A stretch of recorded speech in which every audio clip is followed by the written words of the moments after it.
Bonjour tout le monde et bienvenue à ce troisième épisode hors série du bulletin GP sur les magazines Jaguar Racing.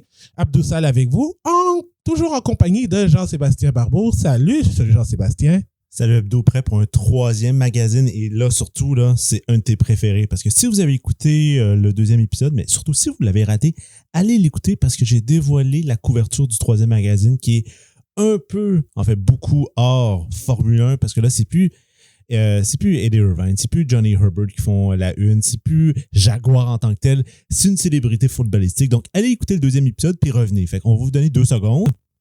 On assume maintenant que vous avez écouté le deuxième épisode. Donc, c'est Michael Owen qui fait la une du magazine. Et parce que c'est aussi dans mon champ de référence soccer pour les habitués, je vais vous expliquer qui est Michael Owen. Michael Owen est maintenant un footballeur retraité qui a joué pour Liverpool, Real Madrid, Newcastle United, Sheffield United, aka Manchester United, et Stoke City. Là, on est dans l'an 2000, donc Owen est en train de démolir, est un des meilleurs joueurs de la Premier League avec Liverpool. Et 1 an plus tard, il est encore à ce jour le dernier Anglais à avoir remporté le Ballon d'Or. Donc, c'est quand même pas rien. Et on parle de 2001, puis ensuite, il est passé au Real Madrid. Et tu sais pourquoi j'ai dit « Oh non », j'ai été surpris de voir Michael Owen parce qu'en même temps, il y a eu l'affront de jouer pour Liverpool et pour Manchester United. Comme les deux équipes se détestent, ce sont des équipes rivales. Donc, mais dans le contexte du magazine, Michael Owen est un joueur de Liverpool à ce moment-là. Mais ce qui est intéressant, c'est que la une, elle est contradictoire parce que c'est Michael Owen qui est sur la une, puis on dit Michael Owen talks Formula 1, English fastest footballer on the world's fastest sport. Mais la chose, c'est que en réalité, le portrait qui est fait de Michael Owen, c'est pas juste Michael Owen, il y a une deuxième célébrité là-dedans parce qu'on fait une espèce de portrait croisé où sur une colonne, c'est Michael Owen, puis sur une autre colonne, c'est une autre personne. Et cette autre personne-là n'est pas sur la une et est à peine présentée dans le sommaire du magazine. Et c'est vraiment dans le magazine où là, on comprend très bien que c'est un double portrait qui est réalisé entre lui et une autre célébrité footballistique anglaise lors du Grand Prix de Silverstone. Parce que ici, ce qu'on a, c'est l'édition numéro 3 de juillet-août 2000. Et donc, on revient sur le Grand Prix de Silverstone qui s'est déroulé au mois d'avril. Donc, on fait un profil sur ces deux-là et ça occupe plusieurs pages et on parle pas tant de Formule 1, mais davantage de leur carrière sportive aux deux hommes. Parce que oui, la deuxième célébrité, c'est un footballeur. Il y a cet élément-là. Donc, je te regarde en surprise la deuxième personne. Oui. On va faire une idée à peu près de ce qu'on a dans le magazine, dans ce numéro. On a un portrait sur Monaco. On a Johnny et Eddie qui font une tournée médiatique à Londres. On les voit en train de se promener dans le port de Liverpool, je pense, justement, pour faire une mission de sauvetage. Il y a un reportage sur le festival de Goodwood. Et puis, on a une entrevue notamment avec Neil Ressler, qui est le directeur d'équipe. Donc, c'est à peu près ça ce qui est intéressant. Mais il y a un élément que j'aimerais t'amener, c'est le Jaguar Shaker, page 34, Salvatore Calabrese Cocktail Creation. Parce que oui, il a créé un cocktail pour Jaguar. Ça se tient sur 4 pages à peu près. Donc, très joli drink avec une cerise de terre, donc avec sa peau, avec son enveloppe qui est ouverte comme si c'était un joli parasol. Le liquide est vert, évidemment. Je vais te donner la recette parce qu'elle est ici. Ça s'appelle le Jaguar Chicane, donc la chicane Jaguar. Dans un shaker, mettre 4 centilitres de Bacardi, ajouter 2 centilitres de Midori, 1 centilitre de jus de citron, un dash d'Archer's Peach Schnapps, donc un schnapps à la pêche, une cuillerée à thé de blanc d'œuf, ajouter des glaces, brasser vigoureusement, mettre dans un verre, décorer. Voilà, c'est ça le Jaguar Chicane. Donc, je vous sauve 4 pages, je vous sauve la lecture du texte. C'est franchement pas vraiment intéressant, mais l'essentiel est là. Et à la fin, on a la promotion du livre de Salvatore Calabrese, Classic Cocktails. Le drink est joli.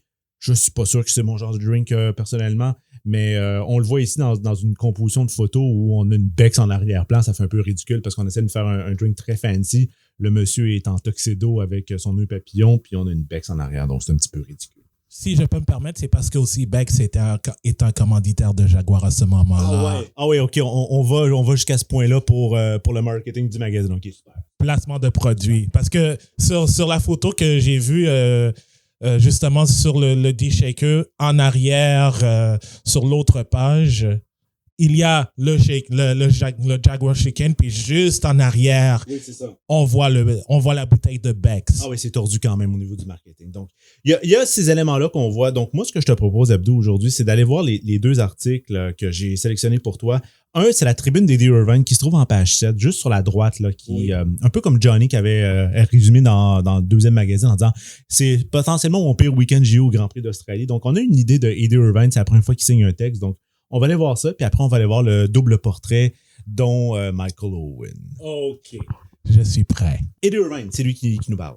Et là, on se déroule. Là, on est rendu en juillet et août 2000. La saison a plutôt avancé. Oui. Monaco est passé et l'équipe a marqué ses premiers points de la saison parce que, je me trompe pas, Eddie Irvine a terminé 4e à Monaco, ce qui est une très bonne performance, mais depuis, très peu de points, je pense. Ouais.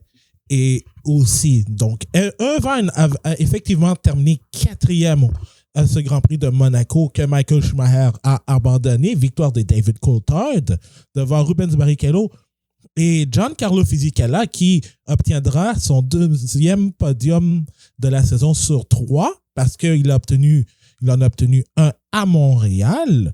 Johnny Herbert, lui, Pas grand-chose. Hein? Pas grand-chose.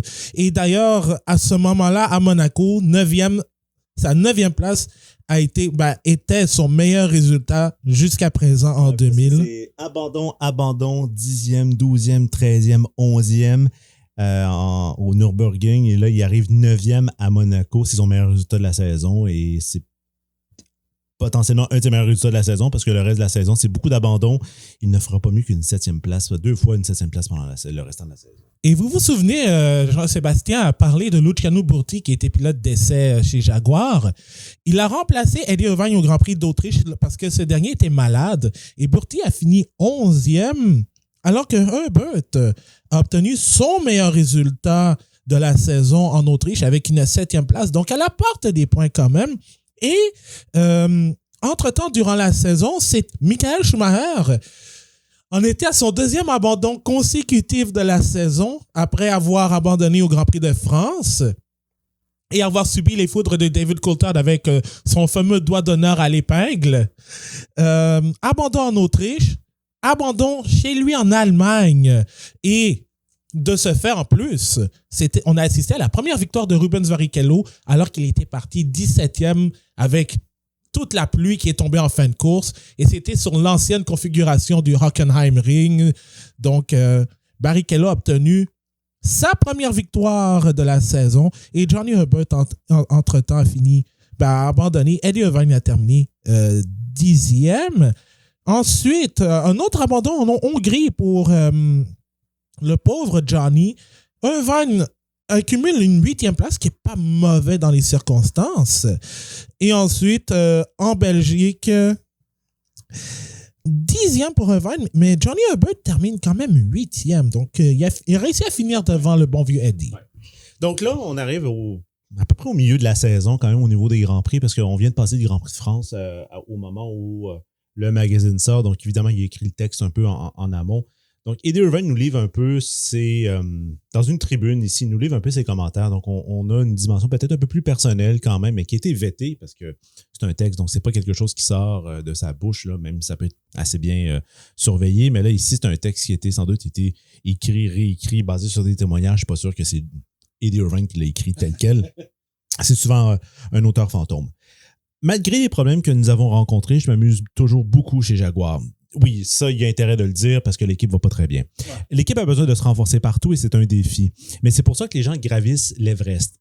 Sacré défi pour dire comment l'équipe va mal. Hein? On est en train de gravir l'Everest. Ouais. Nous y travaillons. Vous n'allumez pas les lumières simplement parce que vous les peignez en vert. Nous devons juste continuer à travailler. Il faut être un peu plus méthodique, c'est sûr, et tout resserrer un peu. Nous avons tellement de problèmes différents dans tellement de domaines différents. Il est difficile de développer la voiture de manière logique car lorsque nous testons quelque chose d'autre, c'est mal passé, ce qui rend les réponses confuses. Ça va pas bien. Ouais. Ça va pas bien dans le shop. Si nous avions eu la fiabilité actuelle, cela aurait peut-être fait réaliser plus tôt qu'il y avait plus de problèmes avec la tenue de route, l'embrayage et des choses comme ça. Ouais, le fameux embrayage de Johnny notamment. Donc, ça nous a remis un peu là-bas. Mais nous avons fait quelques bons tests récemment et nous n'avons pas pu faire de bons progrès. Nous avons travaillé sur certaines choses et nous les comprenons peut-être un peu mieux, mais nous n'avons pas encore de réponse. Le principal problème en ce moment concerne les démarrages. Nous pouvons bien courir lorsque nous ne sommes pas coincés derrière des voitures plus lentes, donc incapacité à dépasser des voitures, visiblement. Mais nous restons coincés derrière des voitures plus lentes parce que nous ne pouvons pas démarrer. Nous pouvons nous qualifier dans le top 10 si nous y parvenons et que nous pouvons prendre un bon départ, alors que nous pouvons marquer des points. Si nous nous qualifions dans le top 10 et que nous prenons un mauvais départ, nous n'avons aucune chance de marquer des points. Le problème numéro 1 est donc de régler les départs, ce que nous n'avons pas encore réussi à faire. Nous ne comprenons pas ce qui se passe. L'embrayage semble avoir son propre esprit. 1 minute, vous calez la voiture et la suivante, vous restez assis là et vous allumez les roues arrière. J'essaie tout le temps différentes choses, mais il n'y a tout simplement pas de cohérence. Tant que nous ne serons pas cohérents, nous ne pouvons pas vraiment progresser.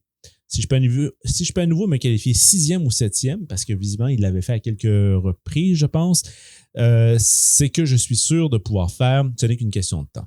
La voiture ne va pas tomber en panne maintenant, alors je dis qu'il s'agit simplement de prendre un bon départ à condition de ne pas gâcher notre stratégie. Il y a eu quelques changements chez Jaguar Racing récemment. Neil Ressler est un type bien et sa nomination constitue une avancée majeure. Son travail constitue à mettre en place le personnel adéquat et lui donner l'argent et l'infrastructure nécessaires pour faire le travail. Et je crois qu'il peut le faire car il a la bonne personnalité pour faire le travail. Il est entouré de diverses personnes qui lui disent ce qu'elles croient. Oh, des yes men!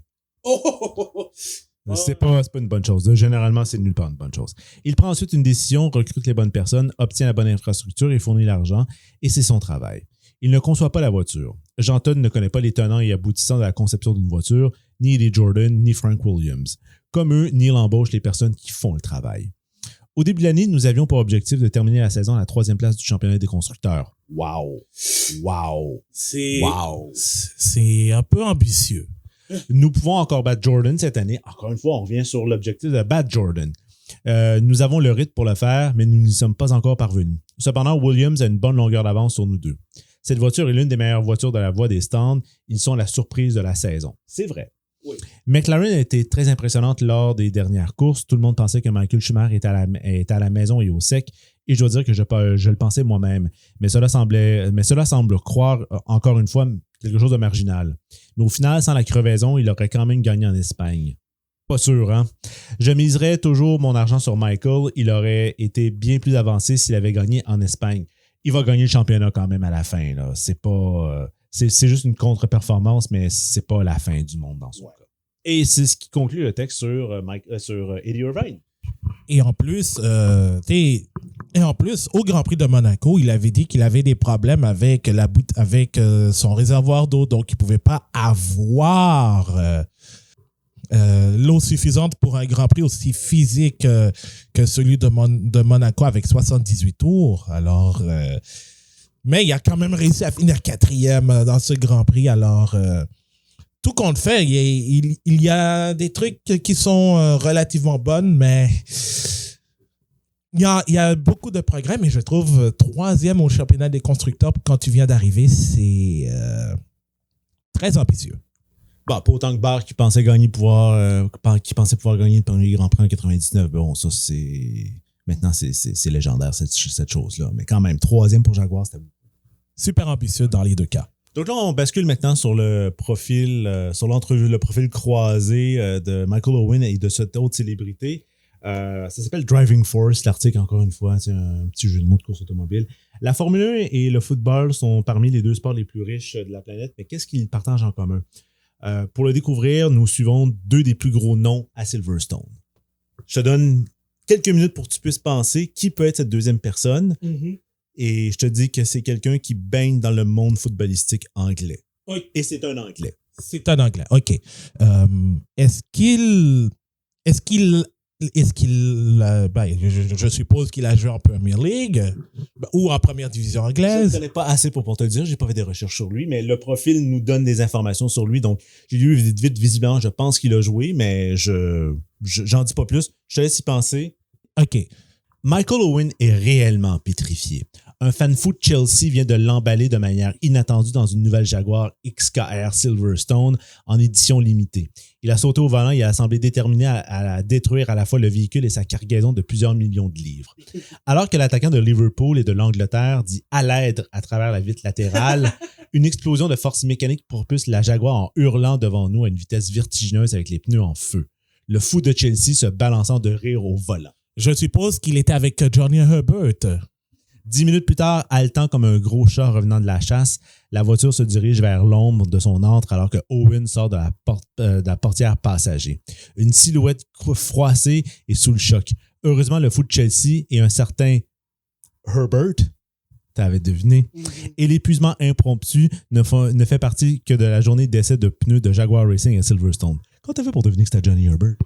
Fun fact, c'est parce qu'avant, il y avait un projet d'avoir un championnat de course automobile avec des équipes de football.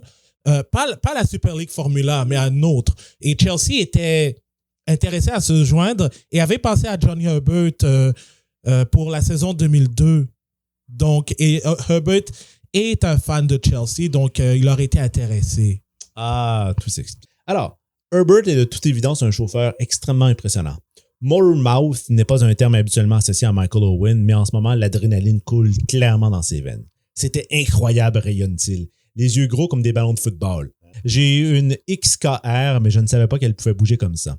J'étais vraiment nerveux avant d'entrer dans le premier virage, sans doute cops, mais je me suis en fait calmé après ça.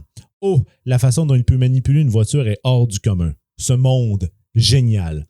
Nous sommes retournés dans la voie des stands et avons tourné dans un cercle si serré que la fumée des pneus remplissait la voiture. Donc, nous avons dû ouvrir les portes pour laisser la fumée sortir. Je veux vraiment sortir et m'éclater dans ma propre voiture, mais il n'y a aucune chance que le club me laisse conduire à ces vitesses. Nous avons dû atteindre environ 145 000 à l'heure. Incroyable. En effet, ça l'est, parce qu'il est rare d'entendre Owen parler avec autant de liberté et d'enthousiasme. Prudent et réservé au point de faire en sorte que Alan Shearer a l'air positivement bavard. L'attaquant à la voix douce est généralement habitué à traiter les journalistes avec réticence, mais Herbert et la Jaguar ont opéré leur magie. C'est la première fois de tout l'après-midi qu'Owen ressemble et parle comme n'importe quel autre jeune de 20 ans. Cependant, passé quelques heures à l'accompagner, il n'est pas difficile de comprendre pourquoi l'attaquant le plus doué du pays opte pour une approche défensive. Chacun de ses pas est suivi par des bandes de photographes tenaces et des chasseurs d'autographes. Même dans les limites du garage Jaguar, qui, soit dit en passant, ne sent pas l'huile de Carter ni les vapeurs d'essence, mais exactement celle de votre magasin Halsford local. Super. Ouais. Tous les regards sont rivés sur Owen. Peu importe la présence des deux pilotes de Formule 1, les plus charismatiques. Sure, Eddie Irvine, Johnny Herbert, les plus charismatiques à cette époque-là, je ne suis pas tout à fait certain. Eddie Irvine, certes. Johnny Herbert, pas sûr. Pas sûr. Donc oui, les plus charismatiques et la pièce plutôt savoureuse de l'ingénierie Buvo-Motive à leurs pieds, c'est le garçon prodige, timide et sans prétention qui est au centre de tous les regards. Sans parler de toutes les caméras et les caméscopes présents dans la pièce. Les caméscopes. Il est difficile de ne pas être frappé par le fait que la vie d'Owen semble avoir été tirée du Truman Show. Le film venait juste de sortir quelques années avant. C'est quelque chose auquel j'ai appris à m'habituer très rapidement, dit-il, depuis le refuge relatif du camping-car d'accueil de Jaguar. Le football est une industrie tellement massive de nos jours qu'elle vient avec le territoire. Les gens disent que vous ne préférez pas être laissé seul, mais vous savez avant de commencer votre carrière de footballeur que si vous y parvenez, vous allez recevoir beaucoup d'attention. Donc, je ne me plains pas certainement. À son honneur, Owen venait de faire preuve d'une patience au-delà de l'appel du devoir, posant pour d'innombrables photos et s'arrêtant pour dédicacer chaque bout de papier qu'on lui tendait. Quand j'étais enfant, je me souviens d'avoir demandé leur autographe à Lan Rush et à Gary Lickner, et je me souviens à quel point cela signifiait pour moi. Je m'assure donc toujours d'en signer autant que possible parce que je sais que c'est une partie très importante de l'emploi. J'essaie cependant de vivre une vie aussi normale que possible. Évidemment, Owen a l'air positivement bavard, l'attaquant à la voix douce est généralement habitué à traiter les journalistes avec réticence. Pas que Owen prétende être un accro à l'adrénaline. J'ai tendance à préférer les sports relaxants comme le golf, le snooker et les courses de chevaux. Hey, ça, c'est relaxant, le snooker, quand même. On parle de billard ici. Ouais. Ronnie O'Sullivan, si tu nous écoutes. Dédicace. Exact. On te dédie ce moment-là. On t'invite au balado. En fait, je pensais que les jockeys étaient fous de rouler à 30 ou à 40 000 à l'heure jusqu'à ce que je vienne ici, que je vois des gars rouler à fond à environ 6 pouces au-dessus de la piste. Il a sûrement été tenté de donner un peu de caoutchouc à sa Jaguar XKR. Je suis en fait un conducteur plutôt prudent, dit-il. J'avais l'habitude de rencontrer des tas de jeunes pilotes qui essayaient de me brûler au feu tricolore, mais les gens regardent la Jaguar maintenant, ils savent qu'ils ne seront pas capables de le faire, donc ça a vraiment été. Et corporate Owen quand même, hein. Okay. Mais c'est drôle, quand je m'arrête au feu, quand la voiture tourne en premier, puis ils voient qui la conduit, ils font une double prise. Ils sont comme doublement choqués. C'est une mauvaise traduction de l'anglais, double shock sans doute. Là où... Le pire, c'est quand j'essaie de la garer. Je suis incapable de me garer lorsque je passe devant les gens. Ils vous seront toujours à cause de la voiture. C'est à ce moment-là que la pression monte et en général, je fais tout un gâchis. On se souvient de l'adolescent qui a nonchalamment inscrit un penalty en quart de finale de Coupe du Monde devant 20 000 Argentins aboyés. On parle de France 98. Exact. Même si le statut de célébrité a bien sûr son utilité. J'ai été arrêté par la police pour avoir roulé à 130 km/h sur l'autoroute, ajoute-t-il à Penaud. Mais je pense qu'il devait être un fan de Liverpool parce que quand il est sorti de la voiture et qu'il a vu c'était moi, il m'a laissé descendre. Et quand j'ai passé mon permis de conduire à l'âge de 17 ans, je pense que le testeur savait qui j'étais. Je n'avais pas fait mes débuts en équipe première, mais j'avais joué dans la réserve et dans l'équipe des jeunes d'Angleterre. On peut dire que Luciano Burti, lui, il n'a pas eu cette chance quand il a passé son permis de conduire. Référence au deuxième numéro, qui l'a coulé d'ailleurs. Après une saison marquée par des blessures l'an dernier, Owen est évidemment heureux de pouvoir à nouveau tirer à plein régime. En tant que footballeur, tout ce que vous voulez, c'est rester à l'abri des blessures. J'ai eu quelques problèmes aux ischio-jambiers l'année dernière et il m'a fallu quelques matchs pour retrouver toute ma forme. Mais je me sens vraiment en forme maintenant. Après avoir été blessé, vous appréciez vraiment d'être en pleine forme. Je suppose que c'est la même chose avec ces gars-là. Mentalement, ils sont probablement beaucoup plus forts que moi. Rester assis à ces vitesses pendant... Là, il me parle ensuite de course automobile. J'avance juste un peu plus loin, là. Donc, il nous fait la transition vers les pilotes. Mentalement, ils sont probablement plus forts que moi. Rester assis là à ces vitesses pendant aussi longtemps doit mettre votre corps à rude épreuve. En dehors de ça, il existe de nombreuses similitudes entre notre programme de remise en forme, la façon dont ils doivent conditionner leur corps, surveiller leur alimentation et supporter l'entraînement de pré-saison. Alors, la saison à venir, Owen et Liverpool pourront-ils sérieusement briser l'emprise que Manchester United a sur notre jeu national? Eh bien, nous sommes certainement équipés pour réaliser un sérieux défi pour le titre. Qui a gagné en 2000? Manu? Ouais. Manu, OK. Donc, il nous dit ça avec confiance. L'achat d'Emile Heskey de Leicester à la fin de la saison dernière montre que nous sommes sérieux à ce sujet. L'ensemble du club semble très positif et la saison prochaine sera sans aucun doute une grande année pour le club. L'année dernière, nous avons eu beaucoup de nouvelles recrues. Nous avons mis du temps à nous solidifier en tant qu'équipe. Mais avec tout ce monde installé, les gens vont s'attendre à ce que nous gagnions quelque chose cette saison à venir et à juste titre. D'après la confiance qu'il dégage, vous ne reculerez pas contre Liverpool qui réussit. Tant qu'Owen évite un certain fan de Chelsea pendant l'été. Et je veux juste dire, Manchester United a gagné le titre. Chelsea a fini 6e à ce moment-là. Manchester United a gagné le titre. Liverpool a fini 3e, quand même à 1 point d'Arsenal. Et Chelsea a fini 6e avec 61 points. Mais de nos jours, c'est plutôt l'inverse. Chelsea est plutôt une équipe de milieu de tableau. Bref. Et je constate que Manchester City avait terminé 18e et avait été relégué en Championship. Manchester City. Hein? Ouais. Et ça, c'était loin d'être l'équipe qu'on connaît aujourd'hui. Exact. Alors, Abdou Chedi, portrait croisé. D'un côté, Michael Owen, de l'autre, une autre célébrité footballistique. Qui est cette personne? Tu as 3 chances. Et non, c'est pas David Beckham. OK, donc c'est pas David Beckham. Est-ce que c'est Steven Gerrard? Non. Je te dirais que la personne est à la retraite de jouer au football. Il n'est plus en âge de jouer professionnellement. J'allais dire Gary Lineker? Non, c'est un entraîneur. Oh! Est-ce que c'est Kevin Keegan? Kevin Keegan! Oh my God! Le pire, c'est que depuis des jours, j'arrête pas de penser à lui. Ah, le fameux Kevin Keegan, qui est une légende de Liverpool, qui a entraîné Liverpool et Newcastle United en plus. Mais pourquoi il n'est pas sur la une avec Michael Owen? Comme Kevin Keegan est plutôt connu, c'est un entraîneur, il a une bonne bouille, il est apprécié, il gagne beaucoup d'argent à ce moment-là, il est dans une des plus grandes équipes d'Angleterre. Oui, je comprends que Michael Owen, c'est une grosse star, mais la une était quand même assez pervertie parce qu'on dit « Oh, c'est Michael Owen », alors qu'en réalité, le profil, c'est un double profil tous les deux. Là. Toutes les pages dans le magazine. Et tu vois, la construction du numéro de ce texte-là est assez compliquée parce que ici, on est sur une page 8 et 9. Là. Le texte à l'horizontale, donc on a Kevin Keegan sur la section du haut du magazine. Ensuite, c'est Michael Owen sur la partie du bas. La page suivante, sur la page 10, la page de gauche, c'est le texte de Keegan sur une colonne verticale à gauche, Owen à droite. Quand on tourne, il y a des flèches pour continuer à suivre. Donc, on ne peut pas vraiment lire les deux textes en même temps, il faut les lire séparés. Les pages 12 et 13, la page 12, c'est Keegan, la page 13, c'est Owen, mais on change les photos. Ici, on a juste Michael Owen, on n'a pas Kevin Keegan, puis la construction se fait vraiment une partie un peu plus courte. Ça continue. Tout le texte est assez différent.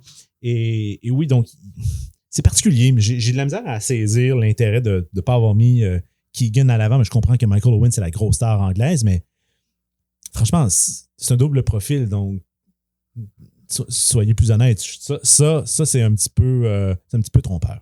Et surtout que Kevin Keegan est le sélectionneur de l'équipe d'Angleterre à ce moment-là. Non, puis en plus, c'est l'Euro, donc on fait des références à l'Euro aussi, donc il y a comme une pression. Et où finit l'Angleterre à l'Euro 2000? A fini 3e de son groupe. Classic bottle job de l'Angleterre, mais je ne devrais pas parler en tant que fan de Liverpool. Contre le Portugal, la Roumanie et l'Allemagne. Hey, t'imagines? Et en plus, Keegan a quitté son poste en octobre. Bon, ben voilà, donc le coach, je pense, en venait parce que l'Euro, il se déroule quand? Lui, il se déroule en juin, donc à ce moment-là, quand le magazine est sorti, on connaît les résultats. C'est peut-être pour ça que Keegan n'est pas sur la une, finalement. Puis il faut quand même faire le profil parce que toutes les pages sont occupées. Kevin Keegan porte son cœur sur sa manche. Cela a toujours été le cas. J'ai apprécié ça, s'enthousiasme-t-il après un attaché de presse de Jaguar. Inviter quelques gars de l'équipe à venir assister à une séance d'entraînement en Angleterre et je vais arranger ça. Keegan a examiné de près le fonctionnement interne de l'équipe de Formule 1 lors de la journée d'essai à Silverstone. Se hisser dans le cockpit de la R1 n'a pas été l'affaire d'un instant. C'est sûr qu'il n'est pas aussi slim que pourrait l'être un pilote de Formule 1. Le dernier cockpit de Formule 1 que j'ai essayé était celui de Niki Lauda, donc un fan de Formule 1 visiblement. J'étais alors beaucoup plus en forme et j'avais encore du mal. Vous le voyez à la télévision et il donne l'impression que cela est si facile. Puis vous êtes confronté à la réalité. Keegan est un fan de Formule 1 sur canapé, mais admet que Silverstone est une révélation. Ce sont des choses comme ça, dit-il en regardant autour de l'établissement d'accueil de Jaguar ultramoderne où nous savourons un superbe déjeuner. Le football, malgré tout, l'argent et le professionnalisme est encore loin derrière. Nous prenons toujours nos chaussures dans une benne et je suppose que les sponsors sont dans une ligue différente. Vodafone ayant payé 10 millions de livres sterling pour un espace sur la voiture. Les maillots de Manchester United, la contribution de Marlboro à Ferrari sera 5 fois supérieure. La brasserie Scottish & Newcastle a mis environ 2 millions de livres sterling par an à la disposition de Newcastle United et Keegan a surpris tout le monde avec un accord de Demons Internet de 700 000 livres sterling alors qu'il était en dehors de la Premiership. C'est une F1 leader, cela ne vous achèterait même pas un N-plate. Keegan the Player, parce que je ne sais pas, c'est ça son surnom à Kevin Keegan? Il a été joueur, entre autres, et puis ensuite, il s'est converti comme entraîneur. Il a failli mener Newcastle. Il a failli battre Manchester United au titre en 95-96, mais il est pas assez proche. Donc, il a été bon comme joueur, mais il a été aussi bon comme entraîneur. Donc, Kevin the Player a défini la passion et la compétitivité. Il aime aussi les voitures, mais Silverstone n'a jamais vu aucune capacité qu'il pourrait en avoir en tant que jockey des gaz. Je ne pense pas avoir jamais été prêt pour la compétition sur 4 roues, sourit-il. Je ne peux pas me vanter d'exploits à Silverstone, mais les services de Newport Pagnell à proximité sont l'endroit où j'ai été récupéré lorsque je me suis à moitié suscité dans la compétition Superstar. J'ai aucune idée à quoi il fait référence ici. Là. Doit être une compétition de football amical ou je ne sais pas exactement quoi. Pour les bénéfices des trentenaires, il parle de cette course cycliste des jours heureux où de précieuses stars du sport s'essayaient mutuellement à la télévision britannique à la recherche d'une superstar générale. Les gens me demandaient encore pourquoi j'ai continué après avoir quitté ce vélo et n'avoir plus aucune peau sur mon dos. Eh bien, il y avait ce footballeur dedans, Rudi Kroll. Je ne m'entendais pas vraiment avec lui et je n'allais pas le laisser me battre. Mais je me suis presque tué en le faisant. La dernière épreuve était celle qui me plaisait vraiment. En rentrant chez moi, j'ai eu des crampes d'estomac et j'ai dit à ma femme qu'elle devait me conduire pendant que je le faisais. Je me suis allongé dans le dos. Finalement, elle a dû appeler une ambulance et j'ai perdu 3 jours de ma vie à l'hôpital à cause d'un effort excessif. Nous avons bien ri en jouant Superstar. Je n'oublierai jamais Stan Bowles avec un revolver qui tirait. Lorsque la deuxième cible est arrivée, l'arme de Stan n'a pas tiré. Il s'est retourné avec 5 balles réelles encore et tout le monde a plongé Il s'est indigné. Ça ne marche pas, tu sais. Il se retourné pour reposer le pilet sur la table, il a appuyé sur la gâchette et il a fait un trou dedans. Tabarouette! Ça aurait pu super mal finir, ça. Super la télévision anglaise. Et... À cette époque de plateforme et de permis, Keegan conduit une Ford Cortina, mais pas pour longtemps. Il y avait dans ce garage juste au coin d'Enfield et j'ai vu cette Datsun 240Z blanche. J'ai pensé, regarde ça. Je me souviens toujours du prix. 2460 livres sterling. Je venais de rejoindre Liverpool depuis Scunthorpe, merci. Je ne suis vraiment pas sûr comment le prononcer. La semaine suivante, Bill Shankly m'a affronté contre John Toshak lors d'un match d'entraînement. Nous en avons marqué 7 à eux deux. Il est venu, il m'a dit « Fils, boy, où veux-tu jouer samedi? En équipe première ou en réserve? » C'était fantastique. Je gagnais 50 livres par semaine et je suis entré directement dans la première équipe. Je n'avais 20 ans, mais Shanks a dit que je serais une main-d'œuvre bon marché. Il m'a payé 150 livres par match. Des gens comme Ilmin Hughes étaient probablement à 200 de base pour une petite commission de comparaison, donc j'étais presque à égalité avec eux. Partout où il a joué, que ce soit à Liverpool, Hambourg, Southampton ou Newcastle, Keegan a toujours été l'un des meilleurs entraîneurs, mais avec le salaire moyen de la Premier League. Maintenant, 409 000 livres sterling, un salaire à couper le souffle, l'argent dans le jeu a augmenté de façon exponentielle. 409 000 livres sterling là, pour un entraîneur de Liverpool, c'est pas cher à payer quand il pense 25 ans plus tard. Et juste pour vous dire aussi, parce qu'on enregistre le 27 avril, et puis Liverpool semble avoir trouvé le remplaçant de Jürgen Klopp. Liverpool devrait payer à Feyenoord pour le remplaçant entre 13 et 15 millions d'euros en compensation. 25 ans plus tard, on augmente le salaire par 30 fois. Super. Quand je recevais 200 livres par semaine, le garçon du COP en recevait 40 ou 50. Il pouvait comprendre ça, Keegan estime. Mais maintenant, il y a des gars qui qui gagnent plus en une semaine qu'une infirmière peut en faire en des années. C'est inquiétant, mais cela arrive lorsque les clubs se disputent les joueurs que les structures salariales sont brisées. Vous pourriez penser qu'il s'agit d'un cas de Dear Kettle, Love Put, lorsque vous réalisez que Keegan était toujours le joueur le mieux payé. Donc là, il nous parle ensuite de quand il est arrivé à Newcastle en club de deuxième division.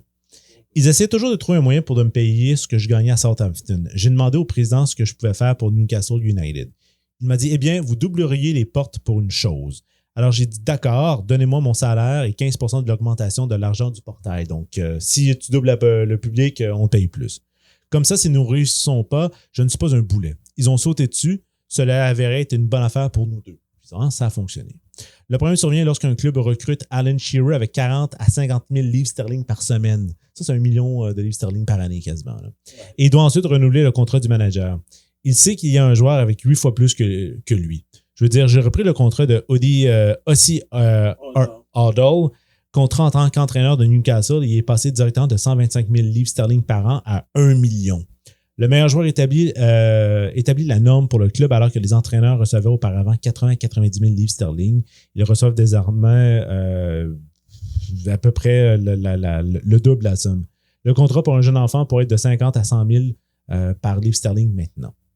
Si le Grand Prix de Grande-Bretagne de cette année à Silverstone a souligné que les exigences du spectateur en direct sont désormais une considération très secondaire derrière l'argent généré par la télévision, Keegan identifie un trait similaire dans le football.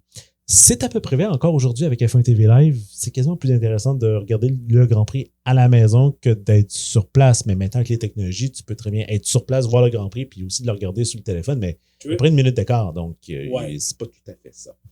Au fur et à mesure que l'argent de la télévision arrive et que vous obtenez plus de sponsoring, peut-être devrait-il fixer le prix pour les fans. Le danger dans le football est que l'argent des abonnements est un revenu mineur par rapport à celui de la télévision. Peut-être seulement 20%. Mais est-ce que vous voulez voir un match de football sur Sky sans personne? Non. Vous voulez un match où le terrain est plein et où il y a une grande ambiance. Le visiteur professionnel n'aura jamais la même passion que le véritable fan et Keegan estime qu'il doit y avoir un équilibre. C'est un problème difficile. Il n'y a plus beaucoup de mineurs et d'ouvriers navals. On ne peut pas trop vivre dans le passé. Il y a encore des gens pauvres, mais ne vous méprenez pas. Ne vous méprenez pas. Voilà. Je le sais aussi bien que tout le monde, mais il existe désormais une classe moyenne beaucoup plus nombreuse. Le football, comme la F1, a changé également. Les attentes des gens ont également changé. Le football a désormais la possibilité de protéger ses clients. L'inquiétude... Oh, je veux t'écouter là-dessus, vas-y. Et avec les nombreux propriétaires qu'on a de nos jours, je ne pense pas que ce soit maintenant de classe moyenne. Non, c'est très supérieur. Ça coûte très cher. La Formule 1 aussi. Oui, la Formule 1 aussi. L'inquiétude fait partie intégrante de la gestion du football. Comme en F1, les mêmes équipes semblent dominer de manière constante. La pression de la performance est implacable. C'est à la fois un travail de rêve et un cauchemar, dit-il à propos de son poste en Angleterre. Un rêve si vous gagnez, mais ça devient difficile lorsque les choses ne se passent pas comme vous le souhaitez. Mercedes, quelqu'un? Oui. La gestion du football, c'est comme marcher sur une corde raide pour un homme épileptique. Pour un étranger, c'est difficile à comprendre. Si les joueurs et l'argent ne sont pas là, pourquoi licencier l'entraîneur? Si même Ferrari a enfin compris les avantages de la stabilité, pourquoi le football ne le ferait-il pas? Ferrari a perdu le concept de la stabilité. Maurizio Arrivabene, tous les autres, Mattia Binotto et Marco Mattiacci. Oui, tous les ingénieurs de Ferrari qu'on a vus dans les années 2010. Un Keegan ou un Alex Ferguson pourrait-il faire un meilleur point à Sheffield Wednesday que Danny Wilson, par exemple? On ne le sait jamais, n'est-ce pas, me dit Keegan. La réponse est que vous regardez le travail, vous demandez combien d'argent il y a, quelle ambition le club a et où il le voit. Ensuite, vous considérez le travail dans ces conditions. Je suis toujours désolé pour les gens dans une situation comme celle de Danny. Nous avons ce genre d'union entre nous où nous nous téléphonons et nous disons « Hey, garde la tête haute, nous l'avons tous eu. » Et puis, le seul point que je pourrais faire en référence, c'est Christian Horner, qui est là depuis quand même 20 ans. Hein. Ouais. C'est quand même une certaine exception parce qu'après, qui est là depuis. Qui est le deuxième qui est là le plus longtemps? Ça doit être Toto à peu près. Ouais. Ou... C'est Toto Wolff. Oui, de loin. Keegan, bien sûr, est au moment où vous lisez ces lignes menant l'Angleterre dans la bataille contre ses anciens rivaux et nous ne parlons pas de l'Écosse. Qu'il s'agisse de l'Euro 2000 ou de la Coupe du Monde 2002, d'autres affrontements cataclysmiques avec les Allemands sont en perspective. Ouais, comme on a dit, Keegan ne sera pas là en 2002. Keegan en sait beaucoup sur eux. Lorsqu'il a rejoint Hambourg, il a trouvé un programme d'entraînement si dur que vomir au bord du terrain est une activité professionnelle. Pauvre garçon. Ce n'est pas une surprise pour lui que Michael Schumacher ait la réputation d'être l'homme le plus en forme de la Formule 1. Alors, qu'est-ce qui ne va pas avec les Anglais? Les Allemands sont-ils intrinsèquement plus disciplinés? C'est quand même assez cliché, ça. Ils sont juste différents. Si les entraîneurs anglais mettent les gens de la même manière que j'ai été formé en Allemagne, les joueurs refuseraient de le faire. C'est trop. Ils ont une mentalité différente. Les connaisseurs du football se moquaient souvent du Newcastle de Keegan. Oui, d'accord, donc avec une avance de 12 points après Noël n'était pas suffisante pour vaincre Manchester United dans cette tristement célèbre course au titre de 1997. Ça te rappelle quelque chose? Oui, ben en fait, c'est surtout ce fameux match qu'on appelle encore le match du siècle dans la Premier League où Liverpool et Newcastle se disputent la victoire. Ça s'est fini 4-3 dans les derniers instants du match. Et certains pensent que ce moment, c'était en décembre 87, si je me souviens bien, c'est ce moment où peut-être un de ces moments où Newcastle a perdu le titre parce qu'ils étaient vraiment en train de rivaliser contre un Liverpool qui était encore forte, mais pas au niveau de Manchester. Ben, presque personne n'était au niveau de Manchester United à ce moment-là. Donc, il y a ça. Il y a aussi le fait d'avoir perdu la guerre psychologique contre Sir Alex Ferguson, qui était le GOAT, si on peut dire. Et donc là, on demande à Keegan ce qu'il pense du style de jeu qu'ils pourront offrir lors de l'Euro. Nous pensons encore jouer un football divertissant au niveau international, insiste Keegan. La différence entre l'Angleterre et Newcastle, c'est lorsque j'ai pris mes fonctions, mon objectif était de me qualifier pour l'Euro 2000. On ne peut pas vraiment penser à attaquer le football quand on essaie de tirer. Le problème est que dès l'Euro 2000, nous avons un match amical contre la France à l'extérieur, nous avons l'Italie à l'extérieur, on ne gagne pas des matchs comme ça sans être performant. C'est sûr qu'il a choisi ses adversaires quand même, les deux finalistes finalement de l'Euro. Mais en d'autres termes, je ne le fais pas. Je pense que quelqu'un va craquer. Ouh! Foreshadowing pour lui, oui. Le record de but de Bobby Charlton. On n'apprend pas grand-chose en renversant certaines des plus petites nations, 4 ou 5-0. Nous avons joué contre l'Argentine et le Brésil et d'ici la fin de l'année, nous aurons affronté les 5 meilleures équipes du monde. Nous saurons exactement où nous en sommes. Et ça, ce sont des ambitions, je dirais, aussi réalistes plus réalistes que ce que Jaguar a eu en 2000. Oui, puis la barre était déjà haute. Là. Enfin, elle était basse au niveau des résultats en réalité. Sur ce, il repart pour un dernier tour du stand Jaguar où sans aucun doute, Neil Wrestler, Gary Anderson et compagnie pensent exactement la même chose. Et quand on sait que l'Angleterre ne s'est pas qualifiée pour le tour suivant, pour les rondes éliminatoires de l'Euro, et que Jaguar, a eu la 4e place comme meilleur résultat, ben, les attentes étaient plutôt relatives, si on peut dire. C'est ce qui conclut, moi, de mon côté, le 3e numéro du magazine de Jaguar. Le 4e sera quand même assez intéressant parce qu'on aura un profil sur Johnny Herbert où il commence à nous dire que c'est la fin qui approche. Enfin, il nous annonce qu'il prend sa retraite. Enfin, sa retraite de la Formule 1 parce qu'il s'en va en Champ Car, enfin en kart l'année suivante. On a le profil sur le Stargazer himself. Ou Reggie Dunlop, en fait, en réalité, si on est plus côté québécois. Et puis, on aura un texte sur la présentation de Indianapolis parce que c'est l'arrivée du Grand Prix d'Indianapolis aux États-Unis. Et Abdou, je te dis, je t'avais demandé il y a quelques jours quel article tu voulais voir du 4e magazine. Est-ce que tu voulais avoir le texte sur Indianapolis ou l'article de série B sur la célébrité qui parle de son plaisir de course automobile? Et tu m'avais dit que tu préférais Indianapolis. Oui. Juste pour la blague, je vais chercher le magazine puis je vais dire qui est l'entrevue dont tu as raté. Personne. C'était pour faire le profil de ce 4e numéro, à savoir sur quoi on le traite. Est-ce qu'on parle d'Indianapolis ou on fait un profil d'un pilote de course automobile? Donc, c'est en page 28 du magazine et on le couvrira pas, mais bon, on termine là-dessus sur une blague. Abdou, trouve-moi une célébrité qui aime la course automobile et qui est américaine. Et c'est pas Patrick Dempsey. Non, j'allais pas dire Steve McQueen, mais ça, c'est trop. Non, mais c'est une personne vivante là, qui parle de son amour de la course automobile puis qui en fait.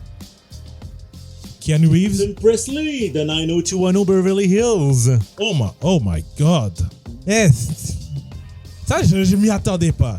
J'allais dire Keanu Reeves, mais... Non, c'est Jason Presley et c'est une entrevue question-réponse sur sa passion de la course automobile, mais lui, il fait de la petite course automobile. Il n'est pas comme, justement, Patrick Dempsey. Ou Michael Fassbender. Oui, Michael Fassbender. Donc, dans le prochain numéro, on parle de Paul Newman, on parle du retour d'Indianapolis, puis on parle de la retraite de Johnny Herbert. Alors, c'est à ne pas manquer dans le 4e épisode hors série sur les magazines Jaguar Racing.